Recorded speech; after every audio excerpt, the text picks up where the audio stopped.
Okay, thank you. Good evening, everyone. Thank you all for coming. This is the first night of the instructional talks for the Chan Qi. We are going to be here together for 10 weeks.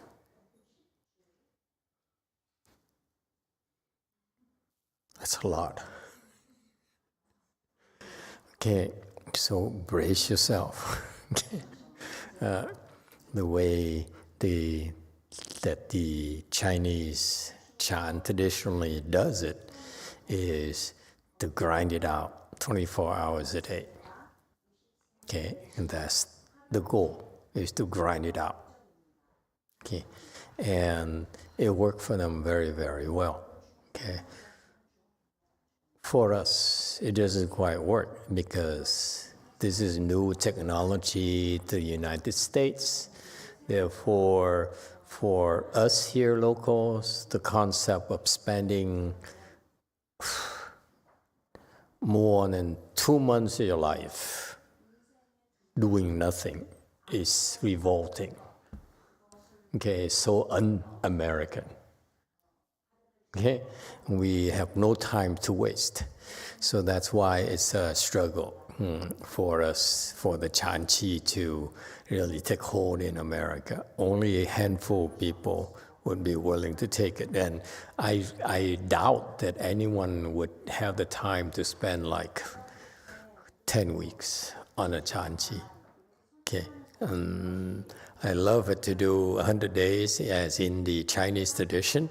Okay, and that would be wonderful. But I feel that in the future, it would happen in a more like a place more secluded where I don't need to be there. Okay. Because you have me cooped up for 100 days, I go crazy. The design of the 100 days Chan is grinding it out. Okay? You grind it out because what's the difference? You separate yourself from the world. So you don't worry, you don't watch TV, you don't worry, you don't reach the news, you don't worry about elections. You don't worry about lottery. You know, it's $2 billion right now. I don't know where I am today, but I'm thinking about lottery. You see, that's how distracted I am. And somebody just gave me this thing here, you know, as a gift. And I said, what's so special about it? He said, look at the number. I said, it says 1. He says, no, the other one. I said, which one? That's the only one that matters, is the 1 to me. And she says, it's the 88888. It's the only one that has all the 8s. For the Chinese, it's very lucky number. So I don't know what you're going to do tonight, but after the lecture, I'm going to go visit a 7-Eleven or a liquor store and get a lottery ticket. This is a reminder for me. Maybe 2. 3? No, 2.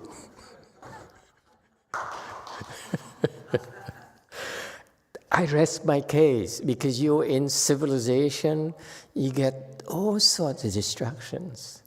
So that's why 100-day chants, as I remember, like I went to Hong Kong, to Master Sheng Yi's temple, Baolin, at Lantau Island, and they have 100 days chant there, and they have a dedicated group there where the whole temple participated, and basically no outsiders. I was there for 1 or 2 days and I left. Basically, it designed for outsiders for 1 or 2 days, a few days, and very short duration. For them, professionals, they were there for 100 days and very happy. So it's kind of a cool tradition. So I see why it happens, because You need to have these people dedicating themselves to the practice and segregate from the worldly concerns and so forth. And that's what it's about. So in the future, we probably have to do that, okay, eventually, when we have a way place where we can be away from civilization, like in the mountains or so forth, then it's appropriate. But for us, meanwhile, it's we have to be content with this, and therefore, I had to devise with a different way, different expedient to help you make progress without having to do it the Chinese style, where basically the Chan Qi for them is to grind it out. Okay? So it's a grinding process, and it brings you to this point. The way you grind it all 24 hours a day, because you don't have time to rest. You rest 2-3 hours at night, that's it. Okay?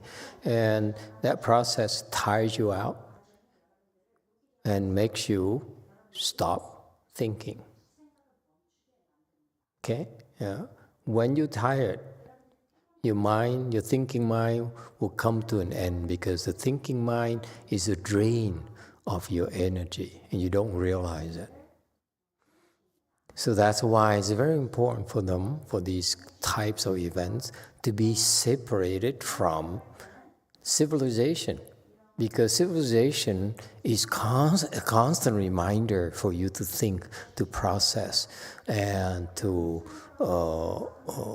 worry about survival, okay, and success and so forth, okay, worldly success.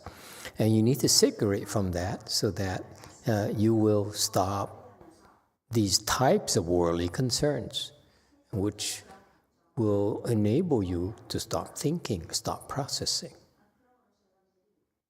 Okay? So even though we don't have that kind of environment, but you need to understand it. All this, okay, whether we do it in a grinding way, the Chinese style, or right here, remember the purpose is for you to stop thinking. Whether you do any form of Chan practice, doesn't matter. You have to stop thinking, okay? Stop processing. And that is in everything you do. Whether you eating, whether you walking, whether you're going to the bathroom, you have to stop thinking. Okay. It's easier said than done, because you don't know how to stop thinking. Okay? And so keep that in mind, number one. Number two is that because we don't have the environment, so we make up for it by putting more emphasis on the instructions. Okay? And the question and answers. Because these types of events at the traditional style, they grind it out so that the instructions don't really matter at all for them, don't really make much difference. I was at my master's temples. I was there for 4.5 years, and I listened to his instructional talks every night as well as the traditional way I learned. And so we spent an hour listening to translation, and basically it didn't do much for me, okay? Because, why not? Because you don't have a chance to ask questions. When we ask questions, they couldn't give us answers. For example, Master YongHua talked about something right here, which we'll go into very quickly. Don't worry, I'm not going to waste your time. Okay, I know some of you say, "Come on, let's get to the real instructions, man." Okay, but so we're going there. Don't worry. Okay, so I listened to it, and you have all these things we talked about. And I said, and questions naturally arose in my mind. Say, okay, and I asked those questions. And we were given 5 minutes at the end of the lecture, in the talk, to ask questions. With translation, it makes 2.5 minutes. Okay, so we weren't able to get a lot of answers. And to me, being a thinking person, I lost interest. There's no point in thinking or asking questions or trying to understand what this is about. So the difference is that for us is that you are able to ask questions. I can ask questions and try to answer myself because I wanted to ask so many questions back then. And I stopped myself because what's the point? It's futile pursuit to ask questions when you only embarrass the people who put on this event. So we stopped. So it's very, very important for you to be able, with the difference that you can ask questions. I encourage you to ask questions always, okay, about anything, okay? Yeah, because if you have questions you don't dare ask or you don't get answers to them, it will make your mind turn in the background, and therefore you cannot stop thinking, you see? And little things like that makes a difference. Because then you walk and you say, why? Why is it this way? Okay? And so feel free to ask questions, number one, and we try to give you answers as much as we can. It's very important, okay? Because I don't know about you, I'm a very curious person. If you ever have questions that I cannot get answers, I say, then why can't you answer me? Why are you doing this? Why are you doing the way, the Chinese way? We are in the U.S., what is your... I have so many whys in my mind. After a while, I said, okay, I gave up. Okay, so feel free to ask questions, okay, about anything at all, and also this much more important point. That is, if you practice vigorously, like you're supposed to, during these Qis, something's going to happen. Most of you will have issues. For example, I'm told tonight that the Xianxin's class, new Chinese people, that her online class, new people, new students, okay, and in very short order, quite a few of them started shaking. Am I correct? That's what you heard. That's what I'm hearing from you too. Rumor has it, your students started shaking. Okay, now shaking for most people who practice meditation is a very scary thing for the instructors. We don't know what to do. When I started shaking years ago, I asked, and all my master's disciples could not give me an answer. It's kind of weird. Why are you so weird? Why do you have to shake? We don't shake. Yeah. So my point is that, again, I asked and no one could give me an answer. So I basically gave up. So I said, either I continue blindly or I quit. Yeah. Unfortunately for me, I couldn't quit. I didn't like being a loser. Yeah. So I had to continue blindly, and I lucked out. Eventually resolved it, and finally understood why people shake. Okay, but typically now, especially the Koreans and the Chinese now and so forth, they shake a lot. A lot of them shake, and that's a good thing. It's a very, very good thing. The proof is that If you let them shake like that, at the end of the sit, something good happens. That is, the heads clear up. Isn't that what meditation's about? It's supposed to clear your head of all thoughts. The head should have fewer thoughts, you see? So it works. So that's why you should continue, even if you shake. That's my proof. Okay? And yet, it's so simple things, and yet people don't understand.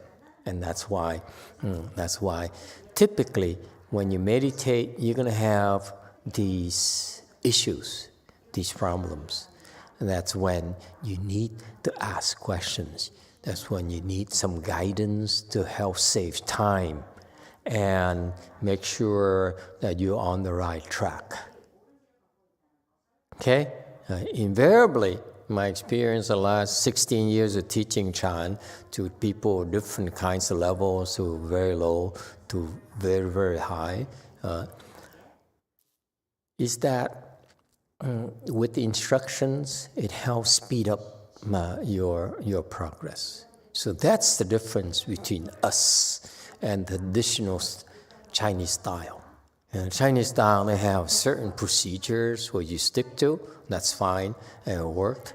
Okay, if you have no real instructions. So it's a longer grind, takes a lot longer. I met quite a few people when I first started who proudly said, I've been going to China, this is a long time ago, I go to China for 20 years now, religiously every single year. I stay in China for up to 8 months in these great Chan monasteries. 1,000 years, 2,000 years history. And they're very proud. They say, this is what I do. I am a hardcore cultivator. Okay, I'm here. Okay, only temporarily. And then the phone rang. And he said, excuse me. Say, this is monk now. Excuse me, because I used to know, he used to be the CTTB, Seated 10,000 Motors. He was a lay person there. He tried to live the home life and said, you're not good enough. Okay, so he went to Master Sheng Yi, okay, in Hong Kong and so forth, and that's how we connected. Anyway, so he said, excuse me, I take this phone call. It comes from one of his supporters, a doctor, Chinese doctor, who's supporting his cultivation. See the problem?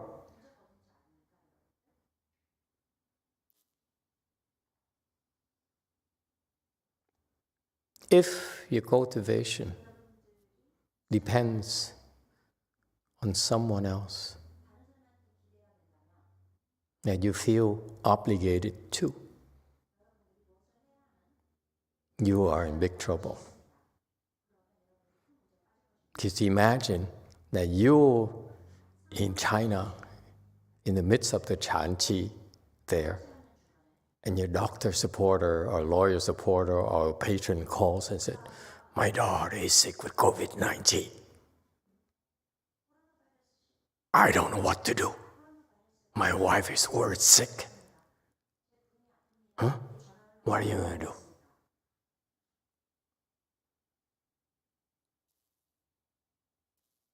That's why this guy here has been going to China and practiced for 20 years religiously and very proudly.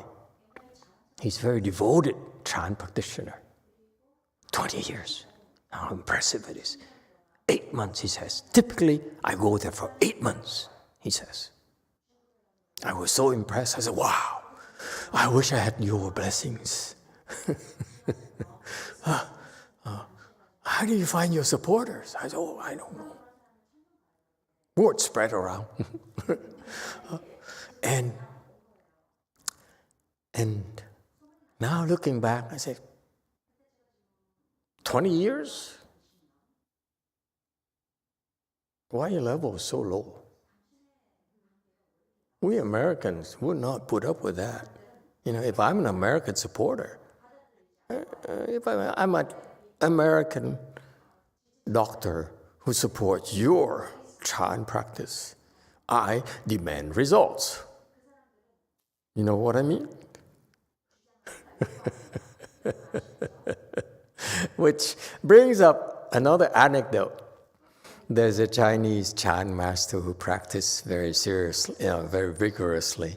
So a Chinese lady decided to say, you come to my house. I give you my in-laws' quarters in the back. You stay there, I give you food, I give you everything you need. All you have to do is meditate. So after a long, long time, he says, can I talk to you? Okay, he says, sure. So he says, okay, let's have a, can I, and she's Chinese, but she's very polite. She says, I need to make an appointment to see you. He says, okay, yes. He said, okay, how about tomorrow? I said, yes. Okay, so that night, she sent her daughter over to bring food to him. Probably the first time. And after the daughter, I don't remember the exact details, but the daughter, after she brought the food, and she came to him and said, thank you, and she hugged him. And she left.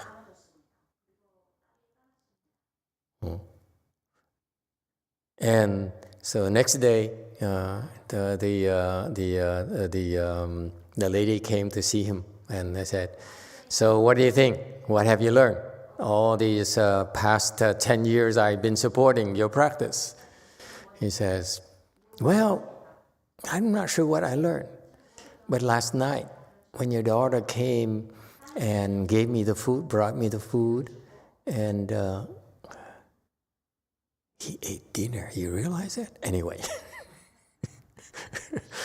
You practice meditation, you don't need to eat dinner. What are you talking about? Well, anyway, it's just me. I just have no directions. And that's why they like Master Shehan says, you make a step forward and you take 2 steps back. Okay. Yeah. So anyway, so he says, your daughter gave me food, and then she gave me a hug. He says, and he says, it's as for me, it's as if nothing happened. She looked at him and said, I've been supporting you for 10 years, that's all you got?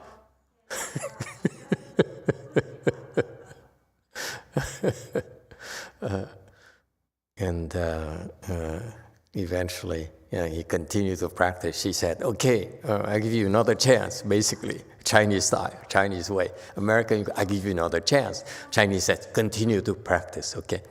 And then she saw him again and sent her daughter again. And again, he failed the test. And basically, she says, get out of here. Yeah, I'm not going to support a loser.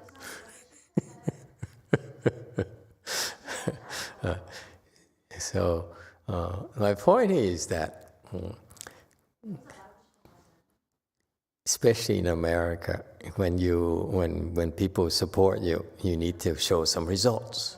Okay, and so that's why I have this guy here after 20 years, and the Chinese nowadays in the Dharma and ending age, the Dharma protectors are so happy to hear that you are cultivating.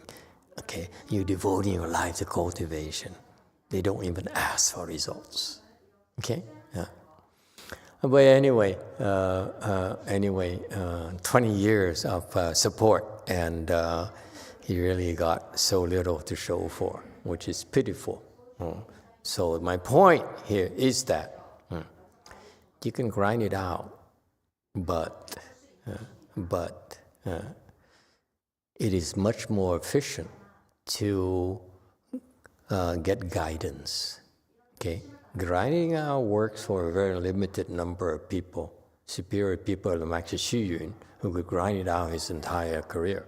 Okay, that's how he got there, albeit not as high as he could have.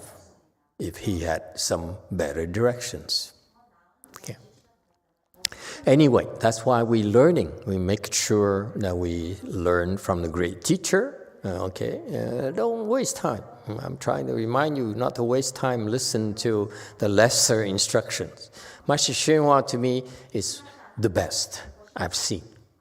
Okay, in this Dharma ending age, bar none. So it may sound simple, but actually it's very, very, very good instructions. So that's why we're studying his teachings and we listen to it and we'll plant the seeds for great enlightenment for you. Okay, I hope. Okay, so here we are continuing with from the last where we're picking it up where we left off, the last Chanchi, some sort of Indian master here who came to China to propagate the Dharma, and circumstances have made him stay in the mountains and to cultivate. That's what we have a choice to do. See, if we are cultivators and people who don't support us, Master Sheng would say, if no one supports me, I starve to death. So be it. It's not my fault. When I cultivate, the Dharma protectors are supposed to step up. If they don't, it's their fault. It's not my fault that I die of starvation, that I die from hunger, if I die from poverty, if I die from the cold. It's your fault. You're supposed to protect us. You're supposed to support our cultivation. You don't, it's your fault. Okay? So for a person like Master YongHua, he says, okay, I die. So be it. But so that's why we have the option. We can simply go to the mountain and practice in the mountain. We don't need to pay rent. You don't need to pay for water, electricity, toilet, sewage, and so forth. Okay, so that's what this Indian monk did. He went to the mountain and practiced, and then he tamed some sort of tiger. Okay, and the wild beasts in the jungle, in the mountain. So he tamed some sort of tiger. Some tiger came and took a cane and tapped the cane on the tiger's head. There's a prior part. I read the prior part a little bit, a few slides before, and spoke Dharma for him. Can you imagine you take a stick and you point it to a tiger and tiger would not attack you? It's cool. Huh? It's impressive. I take a stick and I point it towards Xian Shun. She would run away or either attack me, you know. But the tiger, he would stand there and listen to the bull-headed guy speak something to him. Okay, it's kind of weird. It's kind of a very cool state. So you know this monk is unusual. He's no ordinary monk. If you take a cane and tap it on my head, I get very upset. Okay, so you can imagine how the tiger would feel. And then the tiger, after he listened to Dharma, he went away, never bothered him again. And he spoke Dharma for the tiger. I don't know, maybe tiger language, could be. And after that, he stopped eating people. Are we there yet? We start on slide 5. Oh, okay. Continue. 游过这么几次啊，咱们以后这个人呢，再见到这个山上的老虎啊，他也不咬人了。 After a few times, when this person sees the tiger in this mountain again, it stopped biting people. 在这个山上他住了，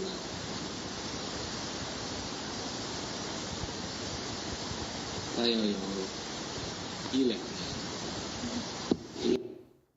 On this mountain, he Dharma Master Gunavarman lived there for another year or two. 以后啊，这个宋文帝一定啊要请他到南京去。到南京啊，那个不住，他就去。 Later, Emperor Wen of the Song dynasty insisted on inviting him to Nanjing. He invited him to live in Nanjing, so he went there. See, this is a difference of the times.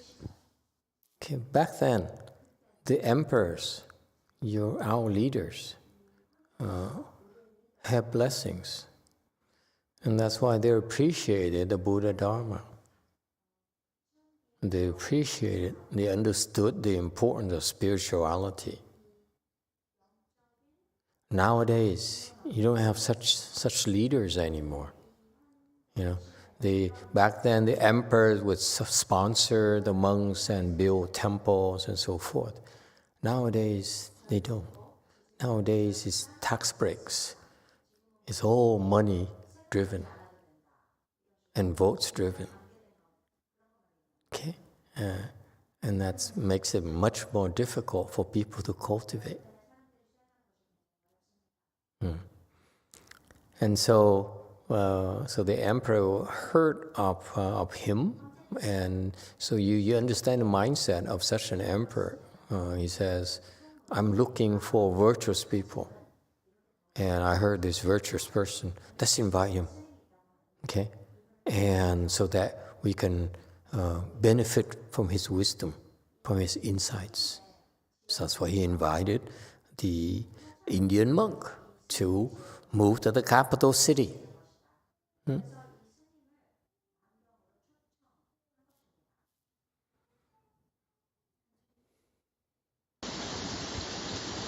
去了，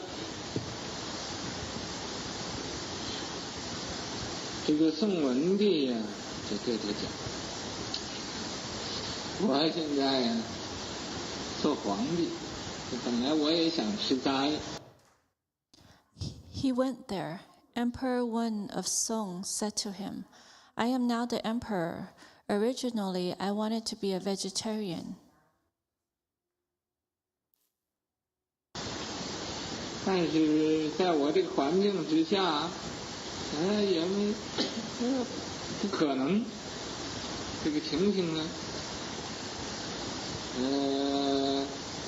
很复杂，许可我吃斋，这怎么办？ But in my environment, it's not possible. My situation is very complicated. It doesn't allow me to be a vegetarian. What shall I do?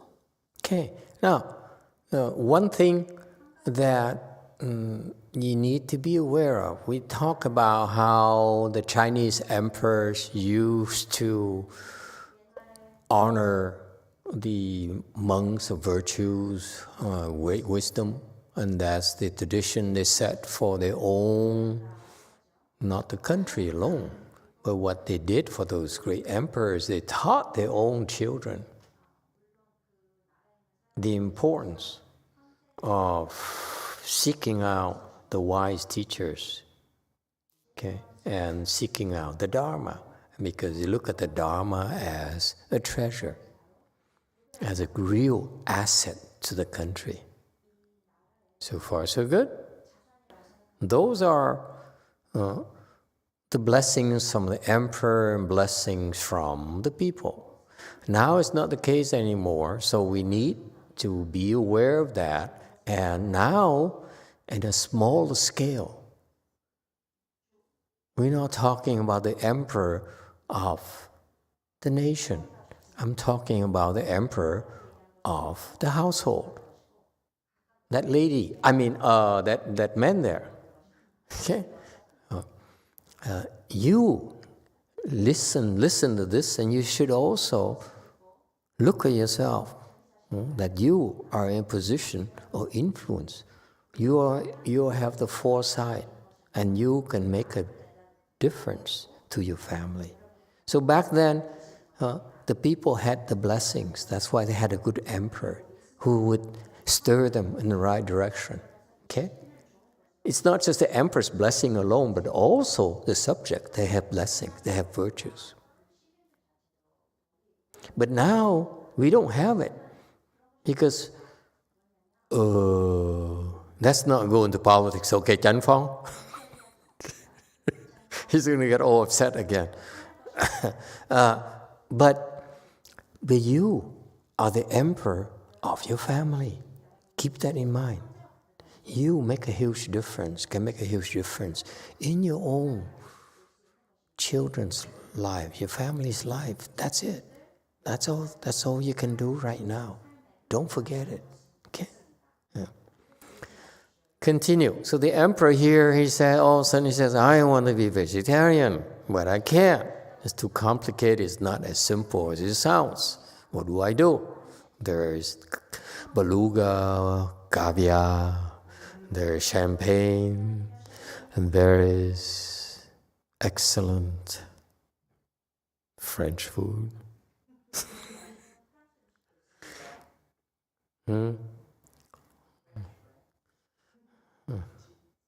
Yeah, but not enough. Okay, continue.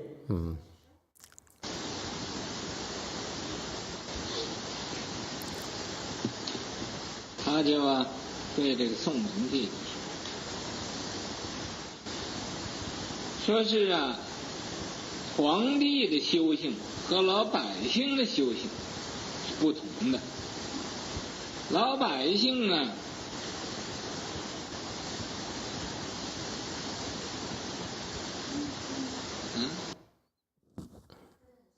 ，He told the emperor Wen of Song, an emperor's cultivation differs from a commoner's cultivation.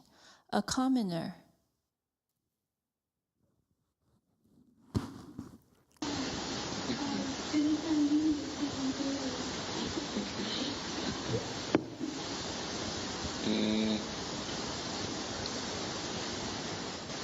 那么这个宋文帝要受五戒，要吃斋，不吃肉。 The emperor Wen of Song wanted to receive the 5 precepts, be a vegetarian and not eat meat. 这个求就这功德凯法师说，你做皇帝的修行和老百姓的。 So he begged Dharma master Gongde Kai. Gongde Kai said, your cultivation as the emperor versus that of a commoner. 老百姓呢，他没有什么威德，他不能做什么好事。 A commoner doesn't have much awesome virtue. He can't do many good deeds. 你这个做皇帝的不需要你自己一定吃斋，你只要做令这个一切的老百姓得到好处。 As the emperor, you yourself don't have to be a vegetarian. You just need to do things that benefit all citizens. 你做种种的好事，这就是修行。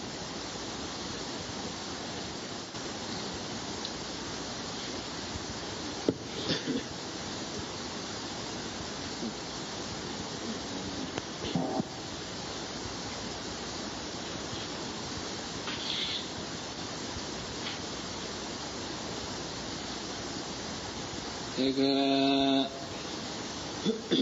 功德凯法师对这个宋文帝说是You do all kinds of good deeds, that's cultivation. Dharma master Gongde Kai told Emperor Wen of Song, that is to say, 譬如你发政思人，请做这个好的政策。 for example, you can decree a policy of benevolence and only do this good policy. 你命令这个老百姓他们少杀生，这就是救了很多的生命。 If you order the citizens to kill less, this action will save many lives. 不是说在你这吃一顿饭，不吃一个众生，这就算功德。你要能叫老百姓。 It's not saying that you eating a meal without eating a living being counts towards merit and virtue. 不杀生，只要无形中你就是吃斋。 If you can teach all commoners not to kill, then imperceptibly you are eating vegetarian.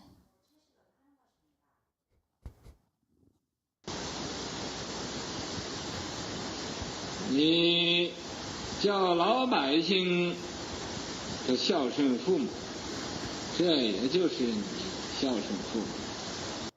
If you teach all commoners to be filial towards their parents, it's like you are filial to your parents. 你令老百姓的改恶向善，这也就是你自己修行。 If you order all commoners to change from evil to good, this is your cultivation as well. 所以你不必说我少吃一点肉，或者少喝一点酒，这就是修行。 So you don't have to say, I will eat less meat or drink less alcohol. This is cultivation. 做皇帝，你只要能令老百姓都诸恶不作，众善奉行，这就是你自己修行。 As an emperor, as long as you can order the commoners to refrain from doing all evil and doing all good, then this is your own cultivation. 这宋文帝听功德凯法师说完之后，他说Once Emperor Wen of Song heard Dharma Master Gongda Kai's words, he sighed.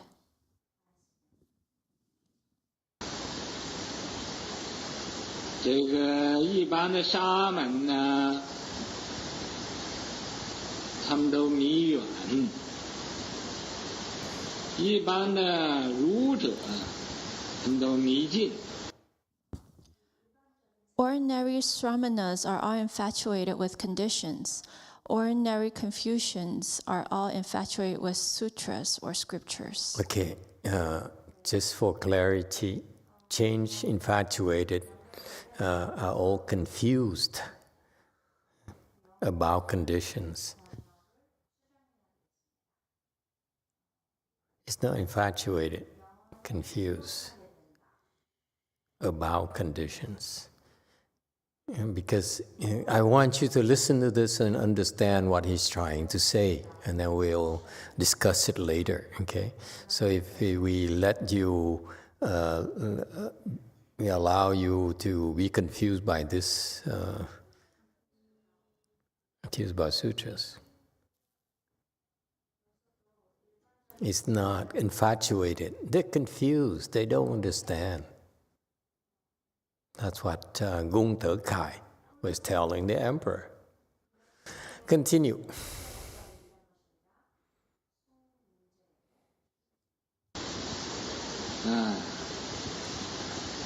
迷远呢，就是讲这个因果循环，报应不爽。 Being confused about conditions is to discuss the cycle of cause and effect, i.e., retribution will not fail. Change it.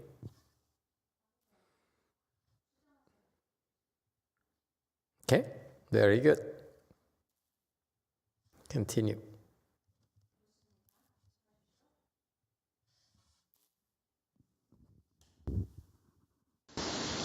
迷信呢，就执照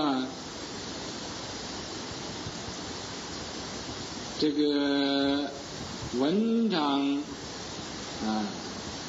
或者这个典籍也是书所有的一切就是经书之类。 Being confused about sutras, scriptures, is an attachment to articles and classical literature, i.e., books, all kinds of sutra books and such.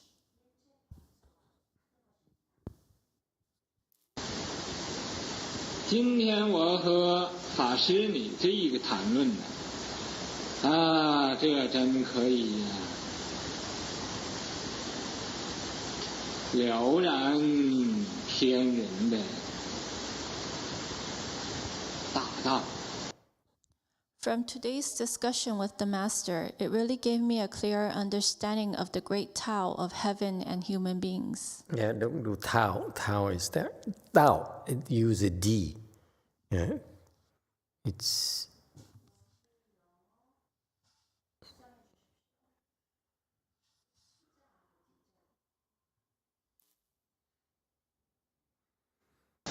天人这种关系于是乎就给这位法师造了一个齐桓寺。 The relationship between heaven and human beings. As a result, he built Qi Huan Temple for the Master. okay. Stop. 这齐桓 Okay. Questions, comments.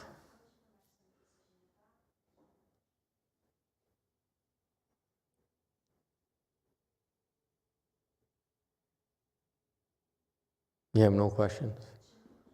Seriously?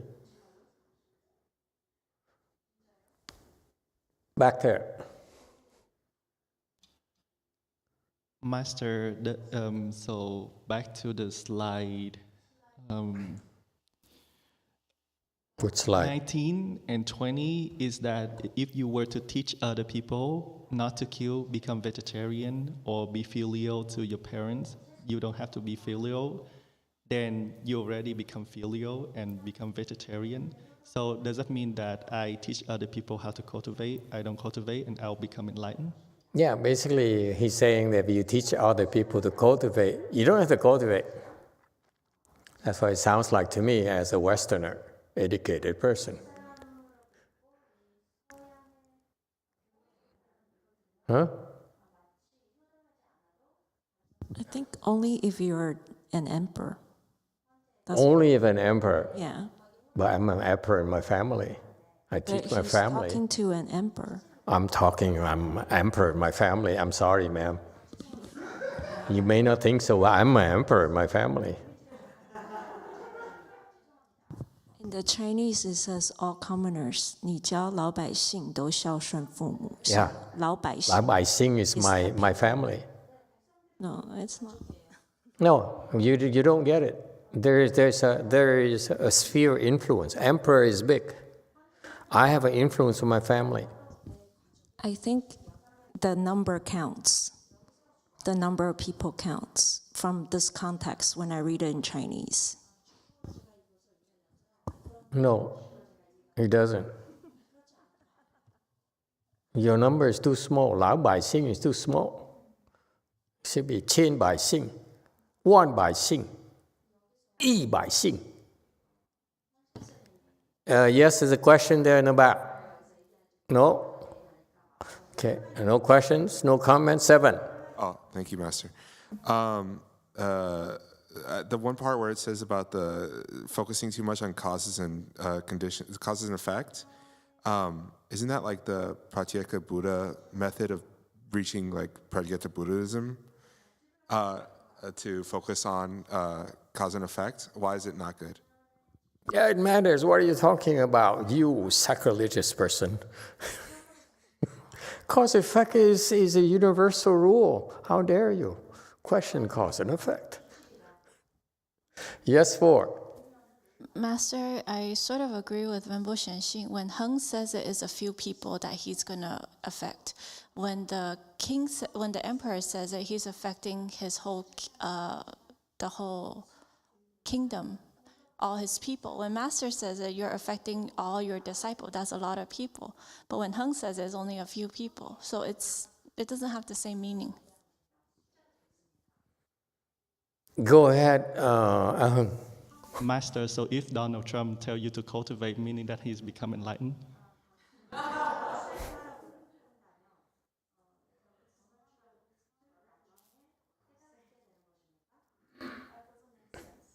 Okay, so the Chinese are disagreeing with the Vietnamese.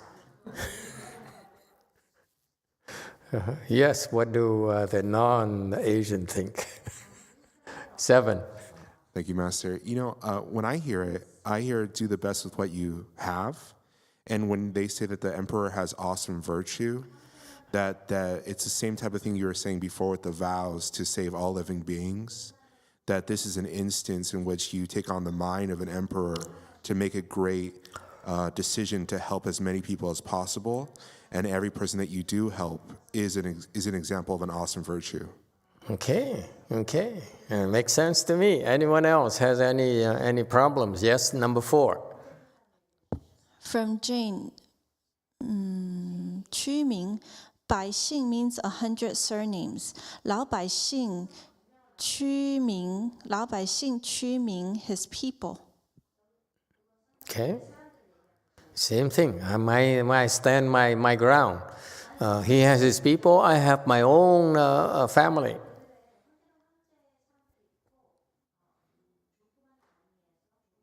Okay. Anyone else? Diego, he says, I'm so tired. I have no energy. Can I just rest? Okay. Anyone else? No one is curious? Huh?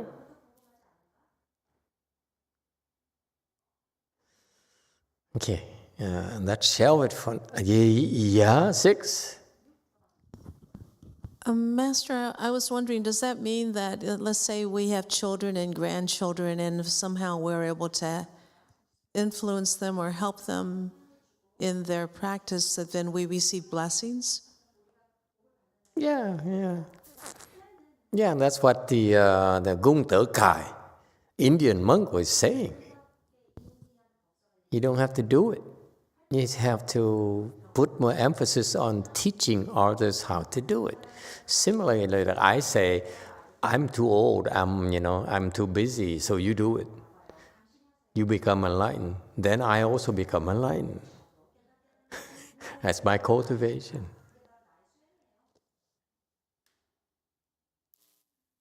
No, you disagree, a Chinese person? A Taiwanese person? 5. I think that's taking too much liberty out of this context. He didn't say enlightened. He says he'll have great merit and virtues. You accuse me of taking liberties now? It's getting personal. Wait a minute. I'm just an emperor of my household, my temple. Can I just be an emperor of my temple? And it's not taking liberties. He didn't mention the word enlightened in this context. It's cultivation. What's the point in cultivating? You're taking things literally. When we say cultivation, the Chinese say, you Chinese people say cultivation. What does it mean? To become enlightened. Yes, ma'am. I will speak for you.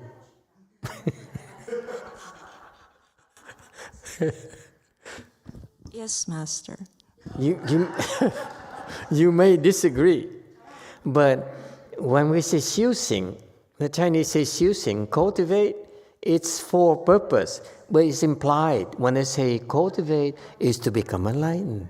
But the Chinese culture is very subtle. They're not as explicit as us. We are crude. They say, hey, what's cultivation? What for? I say, hey, don't you get it? Oh, you're not Chinese. Oh, by the way. So for the Americans, they say we cultivate to become enlightened. But for the Chinese language, cultivate means enlightened, to become enlightened. That's implied. Yes? So what he said is not unreasonable. Go ahead, Q&A.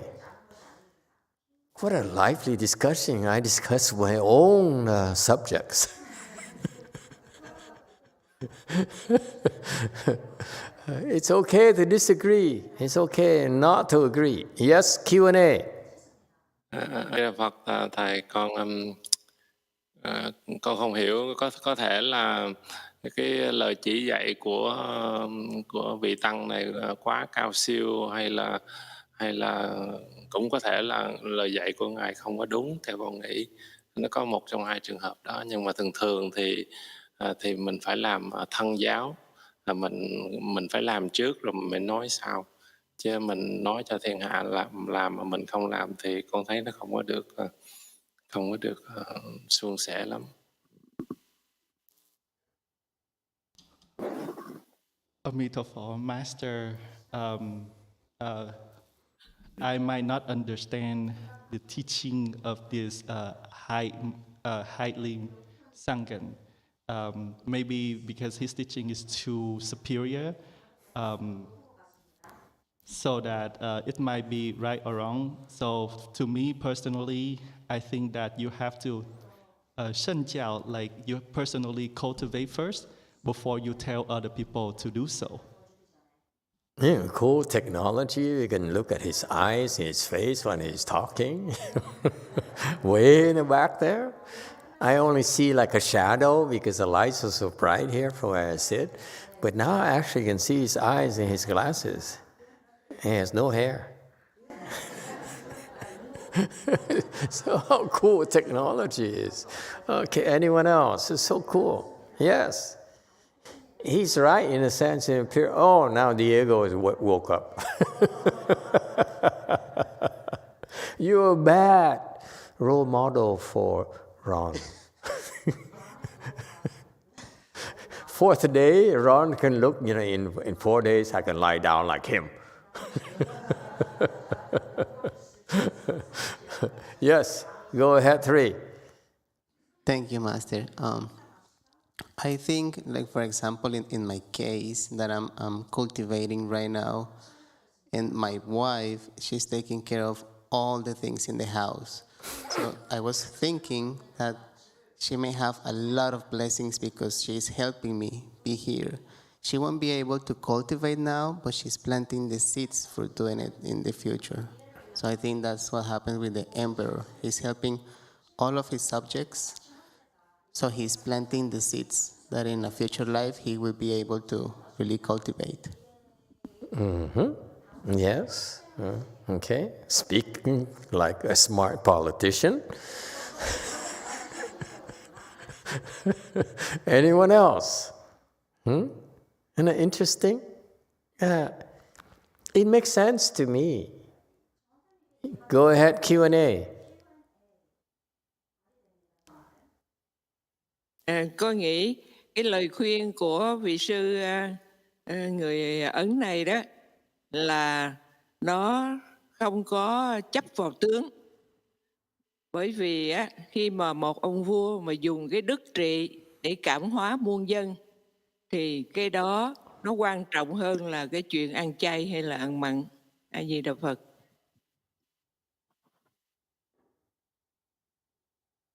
Emitofuo, I think that the advice from this Indian monk is not to attach to the mark itself, because once you become a king, an emperor, you use your virtue to rule, and YongHua is to change, convert, transform 10,000 of your subjects.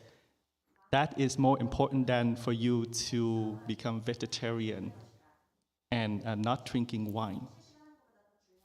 Okay, very good. Sounds good. Yeah, okay. You all make sense from your perspective.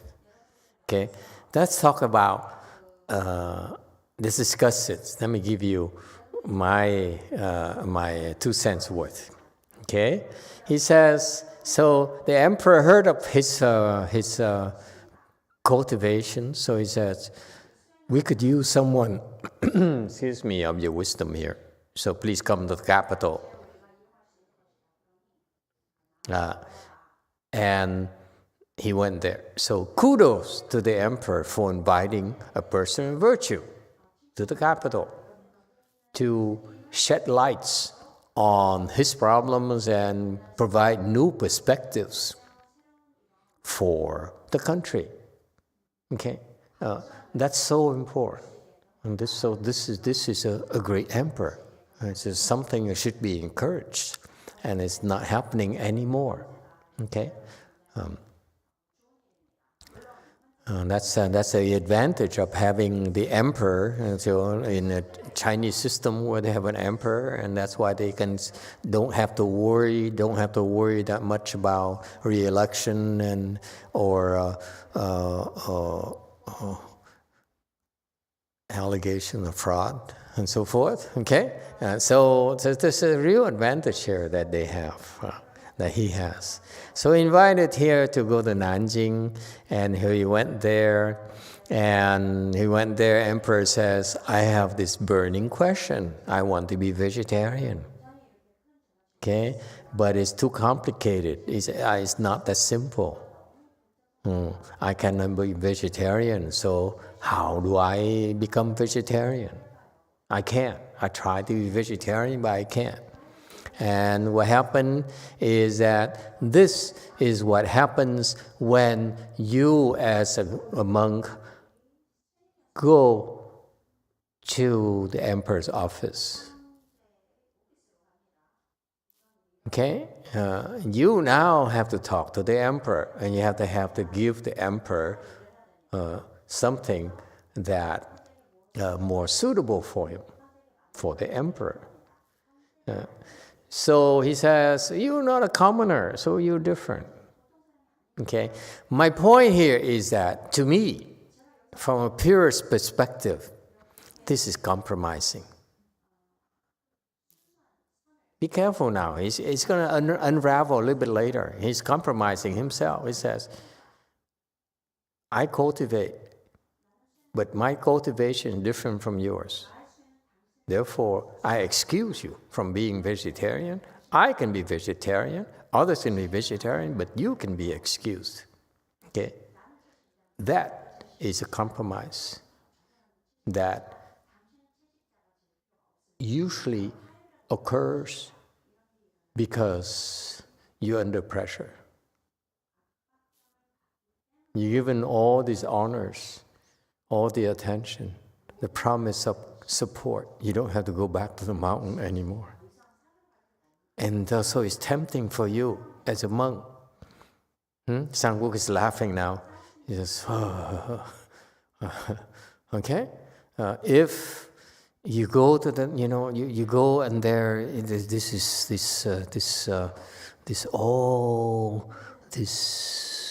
great things you can get. Warmth, food, water, sewage, toilets, nice bathrooms for us Americans, okay? Okay, insulation, a roof over your head. You don't have to walk in the rain anymore. And you don't have to go down to the river and fetch water anymore. You have running water. So you have different frame of perspectives all of a sudden. And therefore, you speak differently. And this is what he says. You are different. I understand. To me, this is sort of like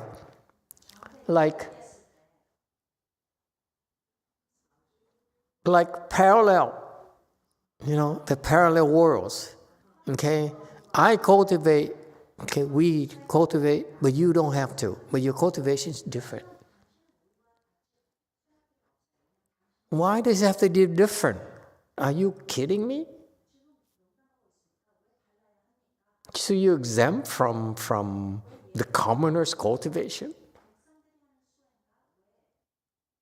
So, since when is Buddhism discriminatory? He says, I teach you differently from the next person. Because you're different, because you're better, because you are higher status. That's what you run the risk of making your Dharma look like. You have a Dharma that serves the emperor and make it more convenient for him when the commoners still have to suffer.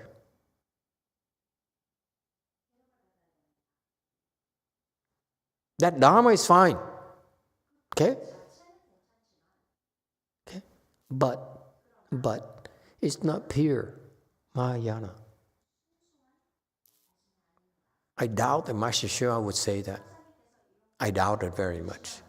He's dead already, so I can't confirm it. Yes, 8. I see the Phật thầy con không understand that why the emperor cannot be vegetarian. I think. Oh, well, it doesn't matter. The reason is that he says, I can't. It's too complicated. It's too very difficult for me. And the guy immediately says, I understand. I understand where you're coming from. Don't worry. You're exempt. And here's how you can be exempted.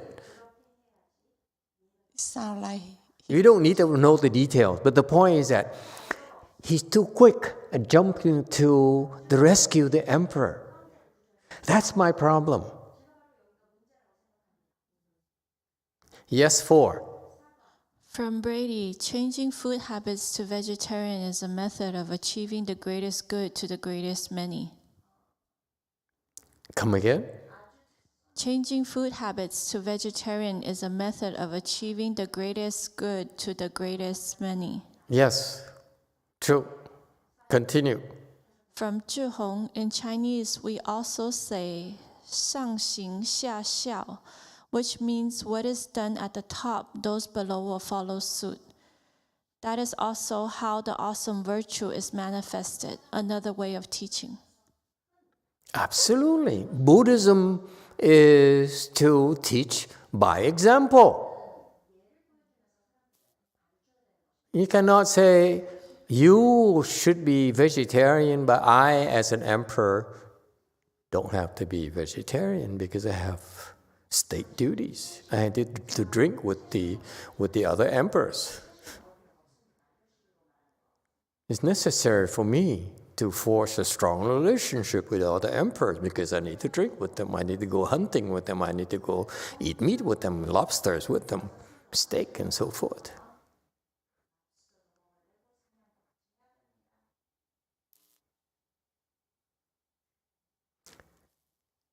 When you're not enlightened, like the emperor clearly wasn't, you cannot have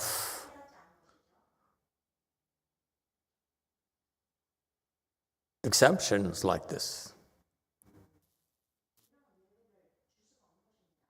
That's not the middle way. All of a sudden, the emperor, the Japanese emperor, for example, this is what happened in Japanese Buddhism. What happened is the monks came and taught them, and then or the Japanese monks came to China and learned a lot from a great Chinese teacher. They brought it back and said, I'm going to bring back this great teaching here to my country in Japan. Came back, emperor called in and said, oh, wonderful, you back. Okay, and exactly what happened here. Same thing happened in Japan. He says, Buddhism is giving exemptions to the Japanese emperor. You don't have to be vegetarian. You can kill. And that's why the shogun would at night read the Buddha Sutra and in the morning and say, go kill. Because they're exempt. So now, Buddhism in Japan serves the emperor, serves the royalty first, not the whole nation. Because they thinking is that you serve the emperor, therefore you serve the nation. So there are double standards in Buddhism. It's no longer Buddhism. You have double standards for confused people. Confused people are confused people. Whether you're an emperor or not, you're still confused. Therefore, you must be taught how to remove your confusion. You don't, you will destroy Buddhism. That's what happened in Japan. Buddhism in Japan is personally weird.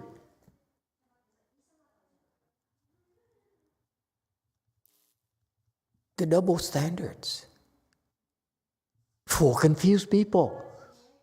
The emperor's confused, but no, since you're emperor, therefore you exempt all these things, therefore you never become enlightened. If you never become enlightened, how are you going to be able to sponsor Buddhism in a proper way?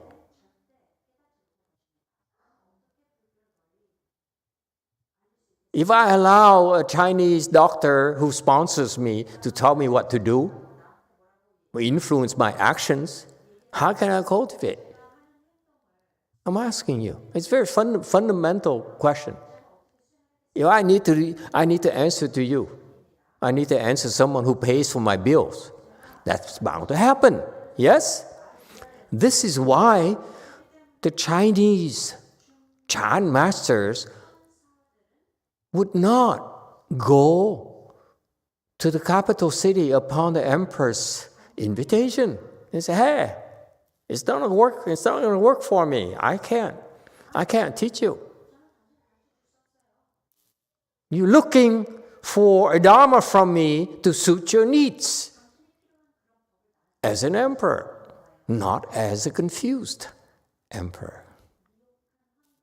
You see the angle here is that he's confused emperor. And this guy here is giving him exemptions for an enlightened emperor. You understand? You're an enlightened emperor, you don't have to be vegetarian. You can eat anything you want. I can't care less. But if you're confused and you want to become enlightened, become a better emperor, you better be vegetarian. Is it clear?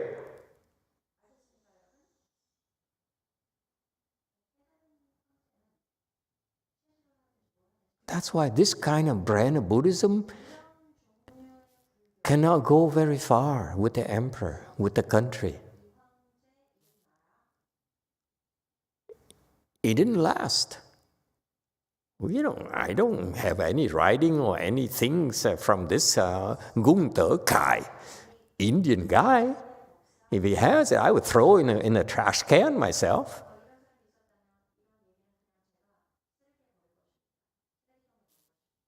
This kind of Buddhism serves the emperor's needs to help him remain confused. How can he be a better emperor if he is allowed to remain confused?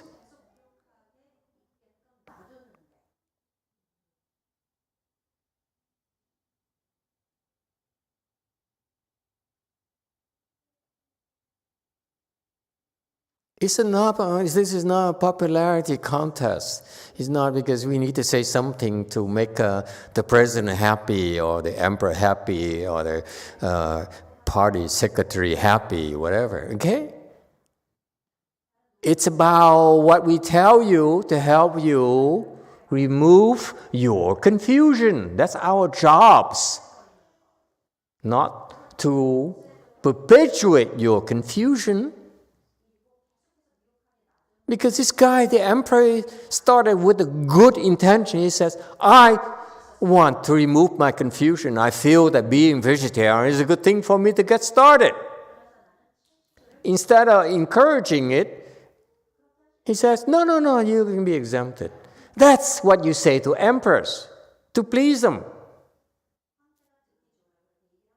You're special, you're exempt from this. You're not as confused, you know? Your confusion will go away eventually. It's a sales pitch. This is what this guy is doing to the emperor. That's why the emperor, what? So happy, he says, I will build temples for you.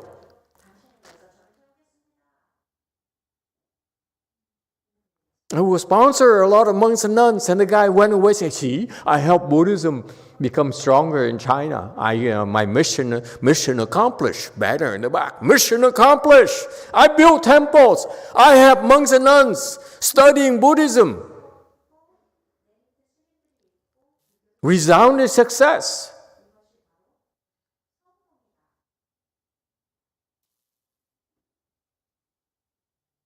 Can the monks and nuns who depend on such money, such temples, become enlightened, you think? Have you thought about it? Huh?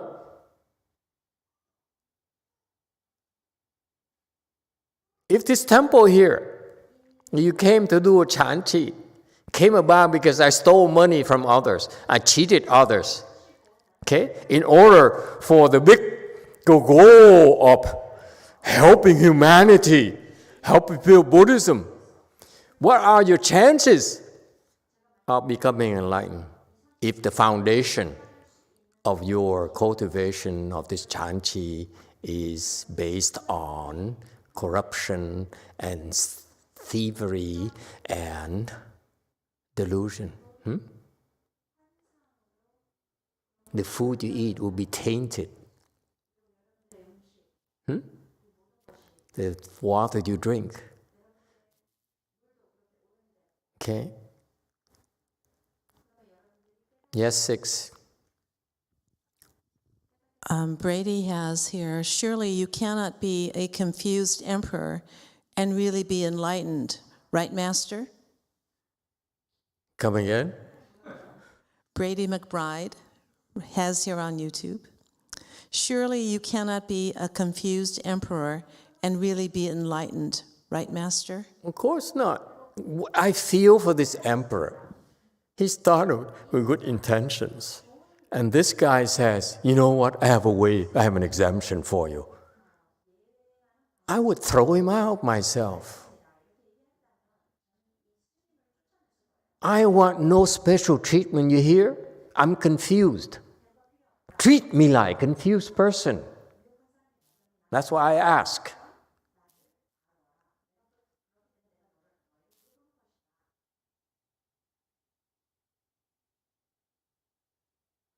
It's important because when you come to a temple, okay, you know different with this emperor here. He says, I want to be vegetarian. I want to open my wisdom. I want to cultivate. Okay? And because you drive a nice car, and we notice it because you have cameras here in the parking lot. I say, oh, look at that. Who is that?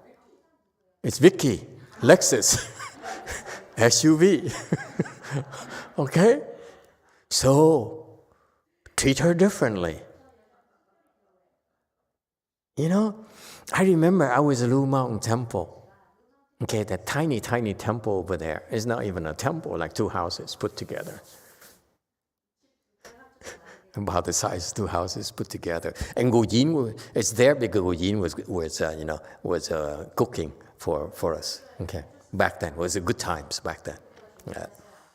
Now Gu Yin doesn't have time for us anymore.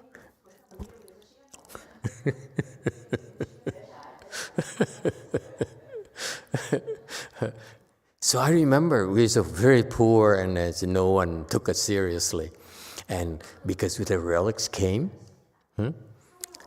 and so I think it's a Vietnamese gentleman family came to our temple because they heard of the relics. So they asked, can we see the relics? Okay, and whatever. And then after they, were shown relics, okay, and they presented me with a check, okay, $1,500. Okay, immediately he wrote a check, $1,000. Can I make a donation, Master? $1,500. I still remember it. It's a big check for me. And so my point here is that very rarely did I find a first-time visitor give me a check of $1,500. So immediately I said, what kind of car does he drive? So surely enough, it's a Mercedes S-Class.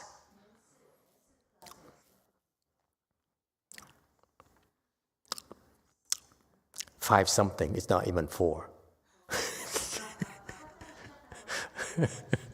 So my point here is that they do things to expect special treatment.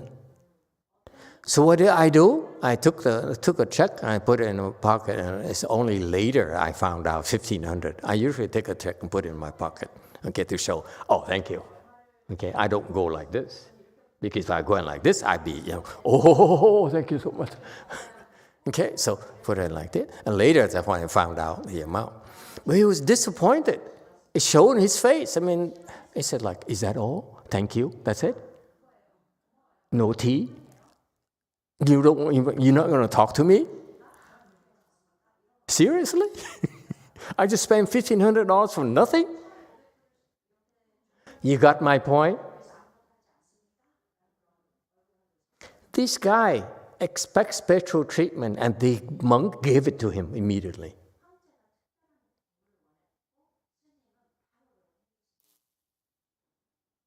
That's why his Dharma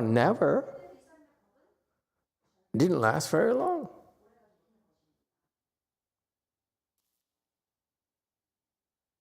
Because he's serving the elite. Yes, 3. Thank you, Master. So we can say that he climbed on conditions? Yes, exactly. That's what Master YongHua said. Don't climb on conditions. You cultivate when you're a monk, you better climb on conditions. Because I said, S-Class only? Come on, if you're rich, you come to my temple, at least drive a Bentley. Then I pay attention to you. No one yet. That's why I'm saying Bentley, okay? When the next guy drives a Bentley, I say, only a Bentley?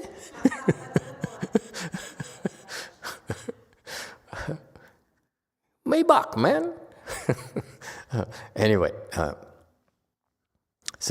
so he says, the emperor wanted 5 priests vegetarian or eat meat, and then Gung Te Kai immediately says, I give you an exemption. You are the exception. Of course, you are the exception. I will exempt you from it. Here's the problem. This is why the virtuous Chan masters refuse to go to the capital city to see the emperor and talk to the emperor. Because you go there, you're bound to do this. If you didn't, the emperor would be offended. Like what happened to Bodhidharma. Emperor Wu of Liang dynasty didn't hear what he wanted from great master Bodhidharma. And that's why later on, Emperor Wu of the Liang dynasty fell and became a hungry ghost.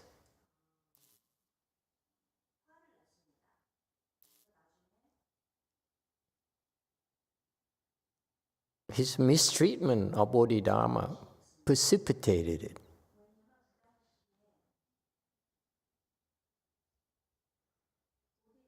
So if you do it wrong, you push them down to fall. And if you do it right, they will be offended and then they will ostracize Buddhism.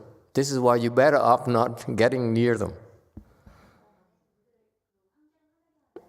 And see, clearly Gung Te Kai was not enlightened yet. That's why he climbed on conditions immediately. Is that clear? So you understand the difference between you and Gung Te Kai. Do you understand? You can be doing a Chan Chi for 20 years, like that Taiwanese monk I met. He says, I go to China for 20 years now, 8 months. Typically, I spend 8 months of the year in China doing the Chanqi.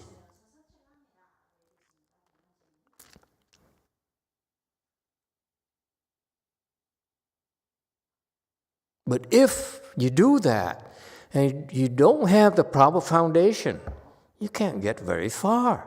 This is why you should be so grateful. This is why every evening, morning ceremony, evening ceremony, what do we do? Say, do not climb on conditions. Because if you do, you may be practicing for 20 years, okay? But your doctor supporter calls, say, hey, and you climb on conditions, all your merit and virtues are gone.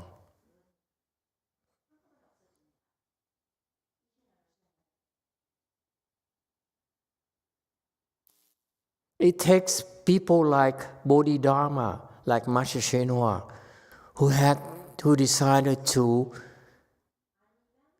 make personal sacrifices. Bodhidharma could have a huge series of temples throughout China and spread Buddhism very quickly. All he had to do is be nice to Emperor Wu of Liang dynasty. That's all it took. Why not? He could have done it, but he didn't. Why not? So that he could transmit it to the second Chinese patriarch, the pure Dharma, not a corrupted Dharma that has been contaminated by power, by money, by influence. Because that, whatever he transmitted to second patriarch, Hui Ge, is the pure Dharma. If he had the temples and he gave all those temples to Hui Ge and say, hey, listen, you're my successor and you have all these institutions, all these followers that you can build upon, okay? Chinese Buddhism would not be as strong, as great as it was. Now you understand why every morning, every evening you recite, okay, what is it, the 3 principles? Huh? I forgot. You better not forget. Hey, retired spy, what are the 3 principles? You better remember.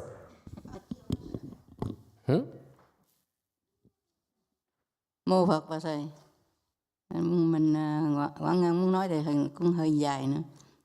Giống cái ông sư này đó, ổng mà bây giờ kể về cái ông sư này, ổng ở Ấn Độ, ổng qua mà ổng nói chuyện tiếp xúc với cái ông vua Đế Thích này đó, là ổng cũng có một cái định lực. Rồi cái người ông vua này đó, ông vua Đế Thích này đó, thì ổng cũng có một cái nước của ổng, đó là cái quyền lực của ổng rất là mạnh. Mà ông vua này đó, ông sư này đó, thì ổng mới khuyên ông này, bây giờ ông á, làm tốt, làm cái gì đó là ông miễn phí hết.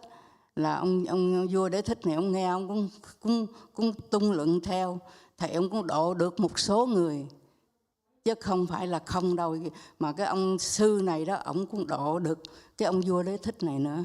Mà rồi đó còn muốn đi vô sâu thêm nữa đó, thì muốn lên tới đại thừa đó, thì cái đó là thầy để tùy theo cho ông tu thêm một cấp bậc nữa. Thì ngồi nghĩ thầy này, cái ông sư này đó, thì ông cũng có một cái định lực mà để ông độ cái ông vua Đế Thích này.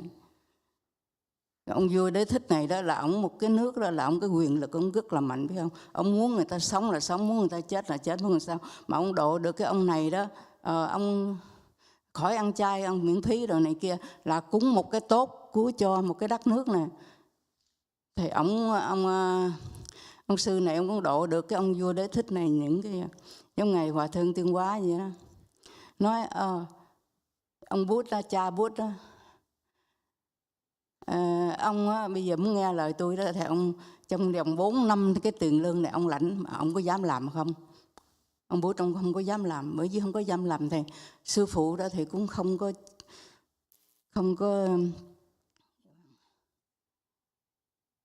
có cho một cái quyền lực, không có cho một cái quyền lực cho ổng để cho ổng thấy. Mô Phật.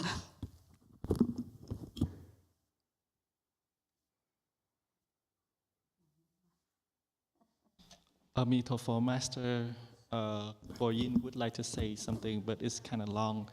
Just like this monk, he came from India. He met with the emperor and talked to the emperor. That means that he has to have samadhi. This emperor, he has a power over the country, so he's very powerful.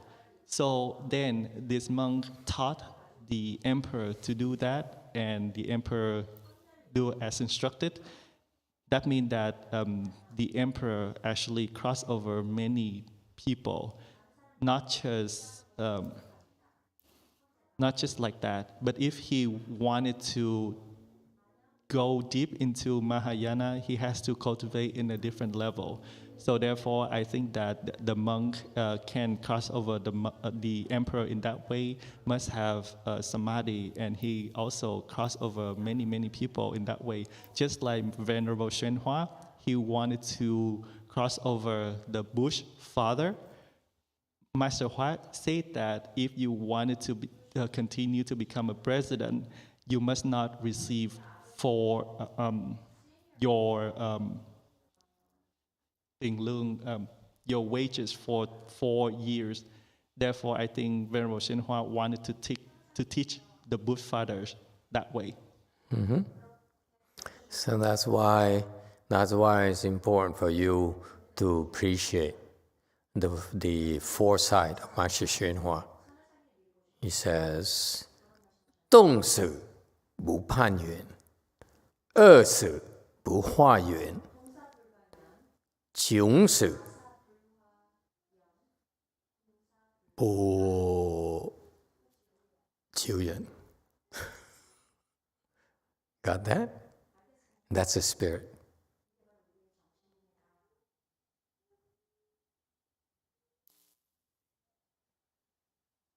And that's why I commend the second patriarch. That's what he's doing.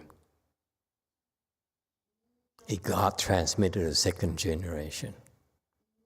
Because Master YongHua had to make sacrifices in order for that to happen. Okay?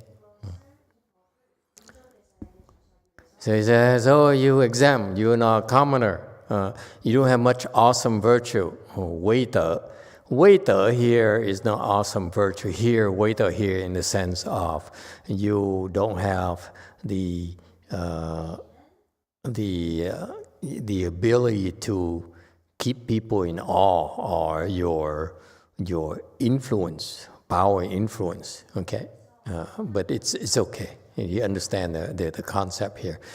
He says you have a lot of influence, you have a lot of power, okay, and virtue. Unlike you, commander doesn't have it. You don't have, therefore you are exempt. Okay, and here's what happens to a politician, like the emperor says, okay, yeah, okay then, I don't have to cultivate. I'm special. There's a way. This Dharma is cool. This Dharma makes exceptions for me.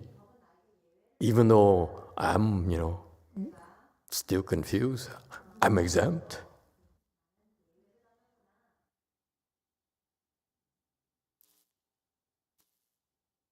I have a problem with that. When I listen to this, I say, oh my God, this really hurts. For what? You need to benefit all citizens, and it says all kinds of good deeds, that's cultivation, okay? And need to do things to benefit citizens. So basically it says practice giving. That's his Dharma door. He says, you just practice giving. You don't worry about keeping precepts or take the hard way. Okay, you are exempt from hard work and from making personal sacrifices. You just ask others to make sacrifices. And that's Buddhism for the royalty. You see, sounds familiar? That's what happens in Japan.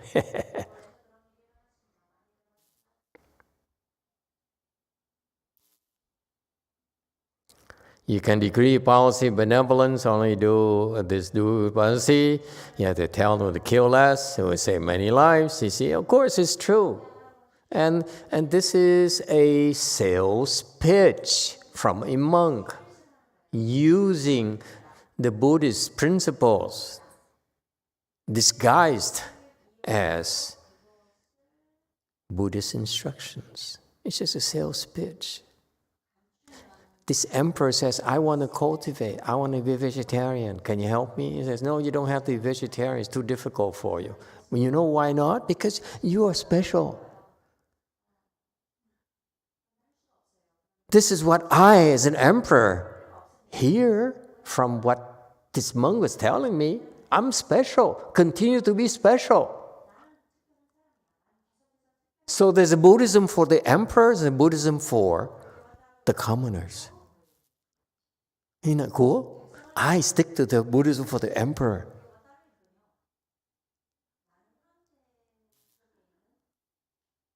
You get it now? Disagreeing Taiwanese person?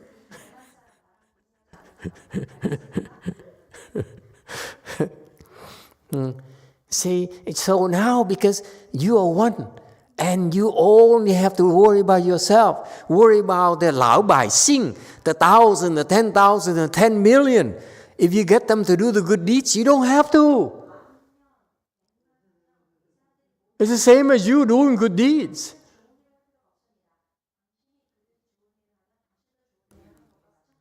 Yeah, so wonderful. Buddhism can be so wonderful. Get you to cultivate. I don't have to cultivate because I'm the emperor. So I am the head of family. I don't need to cultivate. You woman, go cultivate. You children, go do Chan Chi and so forth. Okay? And you do become enlightened. I can also become enlightened then. Yes, 7. Thank you, Master. In other talks that you've given, you've emphasized that for lay people, there must be a middle way. And when I see him talking to the emperor, I think of him as the ultimate lay person. He has to take on the responsibilities of every type of lay life, be it a soldier, a cook, a guest, host, everything he must do that a lay person might have to do. And so I see him giving Dharma of, like you said, giving in any way that he can because he's so entrenched in the lay life. What would be his middle way? What is what? What would be the emperor's middle way? Be vegetarian. That's a middle way. The middle way means that when you're not enlightened yet, there's a way for you to become enlightened. After you become enlightened, and then your way is different.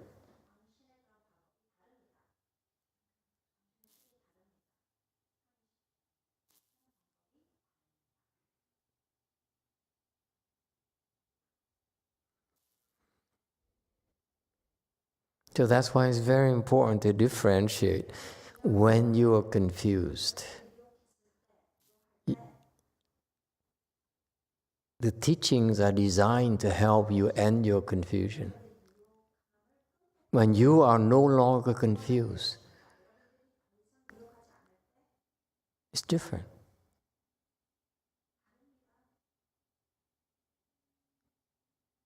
Okay?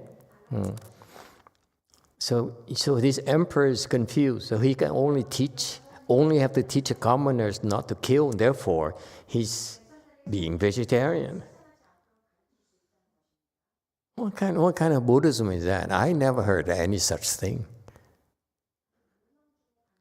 You teach all commoners to be filial towards your parents, then you can go ahead and kill your parents.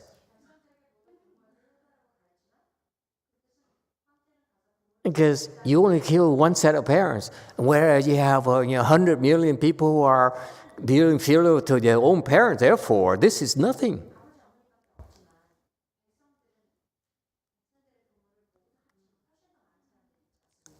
And you ask commoners to change from good to evil, evil to good, and that's you as well.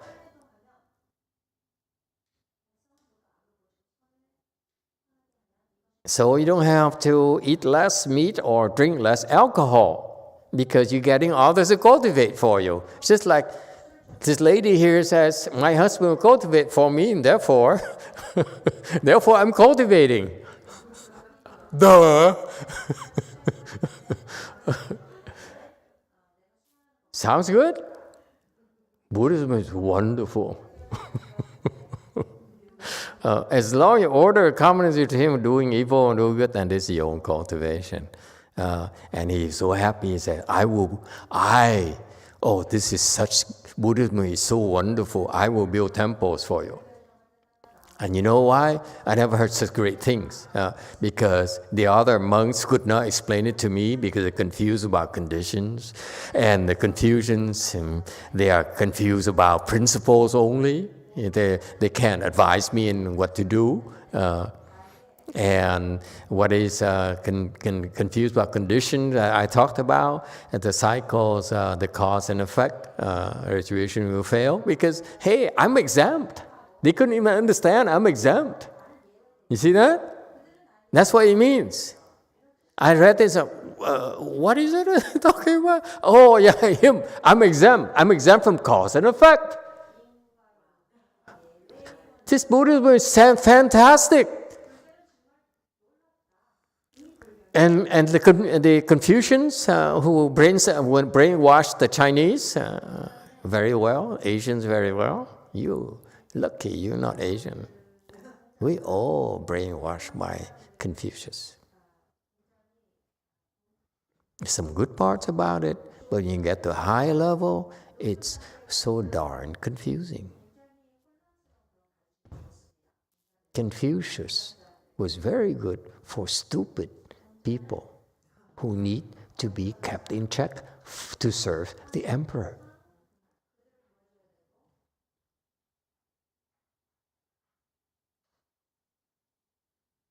You guys are lucky.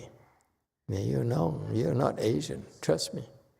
Because the Asians are brainwashed. When I teach my Asian disciples to a high level, now I said, let me tell you, don't quote me your Confucian value systems.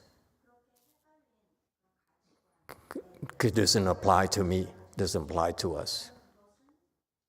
Brainwashing is necessary for confused people. They're not designed to help them open the wisdom. They're only designed to keep them in check. That's all. So it's packaged under, you be humane, you have to be filial, you have to respect the rights, you have to respect authority in order to keep you in check. That's all. You need to blindly follow.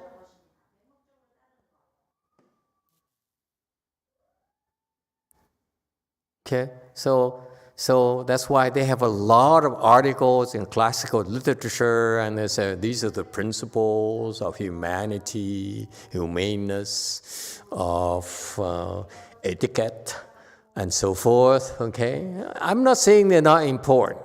They're important. Okay, however, when you need to also be free from those constraints in order for your wisdom, your true wisdom to unfold. Confucius never intended to develop wisdom in the people. That's why the Buddha had to come. You get it? If Confucius was able to do it, why would Buddha need to come to the world? Why did the Chinese have to go to China and the patriarch had to go to China? So from today's discussion with the great master, I have a clear understanding of the great way of heaven and human beings, meaning I'm the son of heaven, I'm exempt, you human beings are not.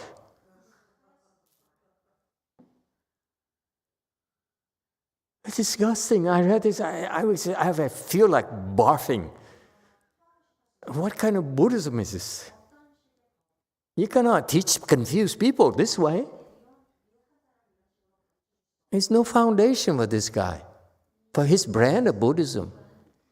His temple, see? As a result, he built Qi Huan temple.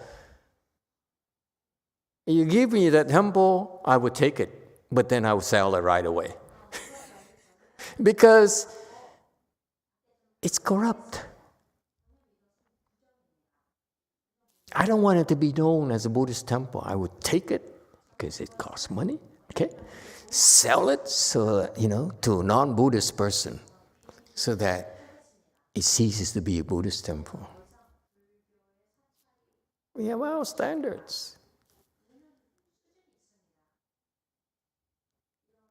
And this is the problem with the young monks who says, I'm going to build temples, I'm going to save a lot of people, I'm going to teach people about Pure Land Buddhism, and confuse the heck out of them.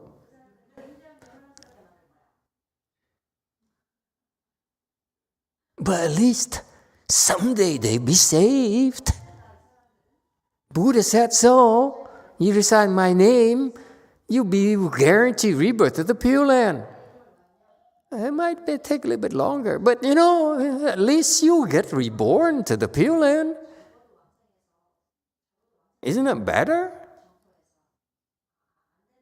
That's why I call corrupt Pure Land Buddhism. It's not for everyone. Yes, it's good to have to go to these corrupt temples and so forth because that's all you got.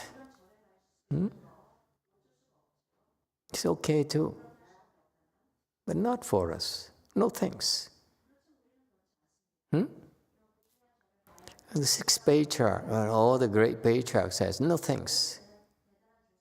Yeah, let, what's his name?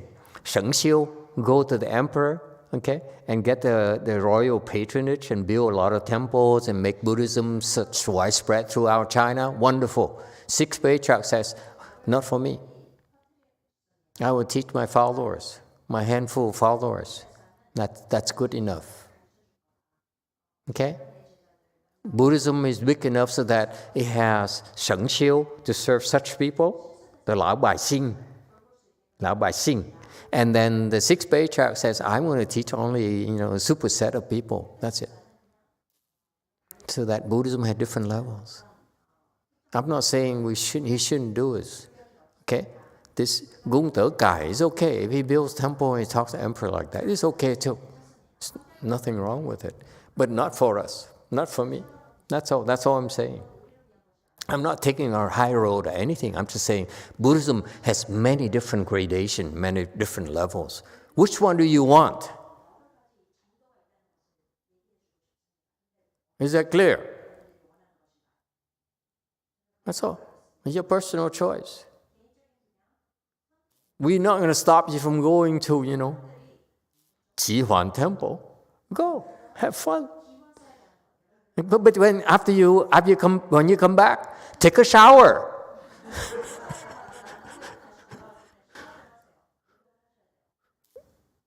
It's fun. It's okay. We embrace it all. You understand?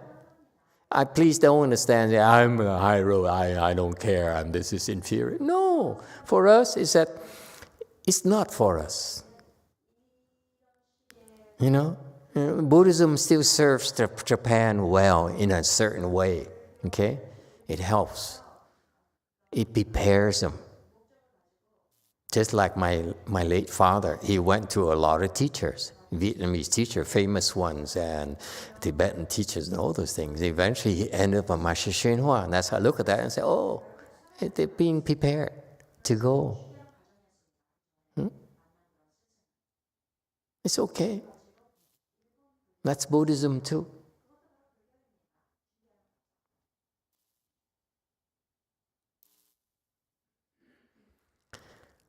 Okay, time is up, everyone. Thank you.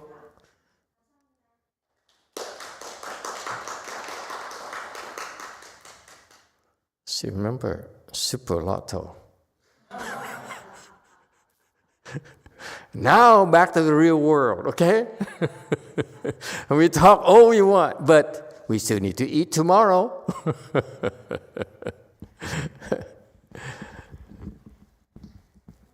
You know, I can't express how grateful I am to Master YongHua. His teaching is so profound and provide a guiding light for myself personally. You know, that is priceless. That's why we're doing this.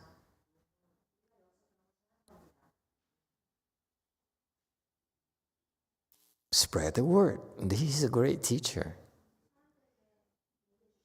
His disciples may not understand it, may not appreciate it as much as they're supposed to. But the teaching is fantastic. It's such pure Buddhism, untainted. Okay? Thank you.